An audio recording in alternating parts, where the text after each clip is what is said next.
I met her in 1995. She was my classmate in college. We took Bachelor of Science in Respiratory Therapy at San Pedro College. Nakita ko na sa kanya kung gaano siya ka matulungin. As an RT student, we do the nebulization sa mga asthmatic. There are really patients na hindi talaga afford. So, hindi na ma-nebulize. So, pupunta siya sa head ng pulmonary department. May sample tayo na nebule. So, pag meron, ibigay. Sara spent 4 years of law school at the San Beda and her final year in San Sebastian. Ang alam ko talaga magdodoktor. Kaya nga nag-medical eh. Especially when her mom got sick, she was really there. I don't want to be separated with my mom. That's why I built my house beside her house. Sara is authentic. Kita mo, hindi siya always nagsasalita. But when she talks, she means it. The female version of her father. That is the reason why she's very careful in her decision making. Because she is the family name Duterte. May reputation siya, may pangalan siya na kailangan protect. Hindi nakikita ng lahat ng tao yung tulong na ginagawa niya.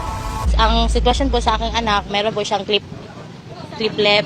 Hindi siya agad makadede kasi yung ano niya, yung sa bibig niya, lumalabas yung gatas patungo dito sa ilong. Sumingi po ako ng tulong kang Ma'am Inday. Oh, bakit ba ngayon mo lang ipinakita yung anak mo sa akin? Eh, dapat noon pa. Napakalaking tulong po talaga si Mayor Inday. Sa kapakarami ng problema natin sa buhay, minsan naisip natin na wala na talaga tayong malalapitan. Si Mayor Inday lang yun ang aking nilalapitan pag labi nagipit na kipit na. Gusto ko sanang lumapit kayo ng sala ng personal kunwari. Sabi ko, nakita ko yung ID ko sa kanya. Kung saan ako ng disgrasya, sinabi ko lahat. He was operated in Manila for 4 times. Medyo hindi maganda yung result. Chinibes talya lang ele na ano ba urilla si Chinibes table lang ele makarabya man este vida ba sina kay kami na taming gabi dito yung lisod. Sir, akyat daw kayo sa taas. Gusto daw kayo nakausap ni Non Sara. Sabi niya, anong kailangan mo sa akin? Gusto ko sanang hingi ng tulong na pang-opera. Huwag ka nag-alala, sasagutin ko yung gagastusin mo.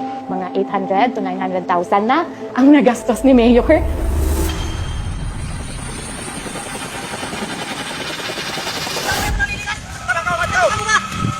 You remember the C-130 crash? It was Mayor Sara's initiative to transfer the severely injured or wounded soldiers dito sa Davao. Hindi na siya kailangan sabihan. Kusa niya nang gawin. Barat sila yun nun. Wala ko daw ako sa inyo.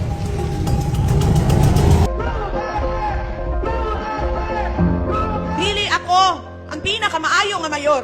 Pero walay makapildi sa ako Sa kakusog, sa ako ang kasing-kasing. Nabuhaton ang tanan sa ako ang trabaho. Ang swerte ng Pilipinas may Sara Duterte. Because I am a witness of how she helped people.